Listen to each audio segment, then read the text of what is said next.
Puluhan warga dari gabungan 2 desa di Kabupaten Sampang, Madura mengepung kantor Kejaksaan Negeri Kabupaten Sampang. Kejadian ini terjadi pada hari Kamis 5 Januari 2023 siang. Mereka berasal dari Desa Gunung Ranca, Kecamatan Robatal, dan Desa Baru, Kecamatan Sampang yang mengatasnamakan Aliansi Masyarakat Sampang Bersatu.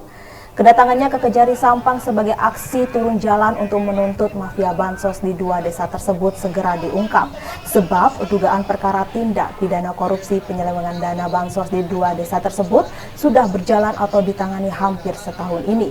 Namun tak kunjung terungkap batang hidung tersangka.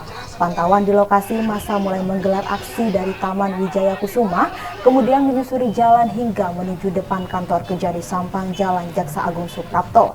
Di sepanjang jalan, para demonstran berorasi sembari membentangkan poster serta spanduk kritik agar Kejari secepatnya mengungkap mafia bansos.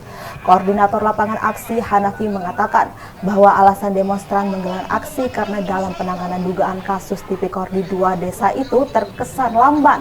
Sebab pengaduan masyarakat atas kasus di Desa Gunung Ranca dilakukan pada sekitar Februari 2022 lalu.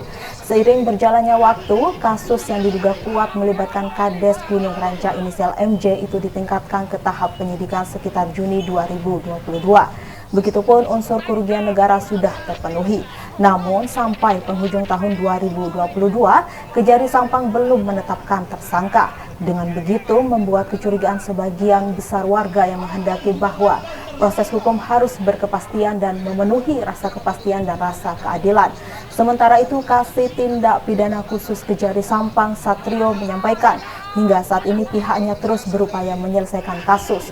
Untuk dugaan kasus penyelewengan dana bansos di Desa Baru, pihaknya sudah melakukan pemeriksaan terhadap sebagian besar KPM, sekitar 200 saksi dengan jumlah KPM seharusnya sekitar 240 orang. Pemeriksaan dilakukan secara maraton dengan melibatkan inspektorat agar penanganannya cepat. Sedangkan kasus dugaan tipikor penyelewengan dana desa di Gunung Ranca sebanyak 200 orang sebagai KPM telah diperiksa. Kemudian semua data pemeriksaan sudah diserahkan ke inspektorat untuk dilakukan penghitungan. Bahkan data penghitungan sudah tiba di instansinya. Meski begitu, dirinya berdalih masih mematangkan dan terus mendalami proses penyidikan supaya pada saat penuntutan di pengadilan nanti yang bersangkutan tidak bebas.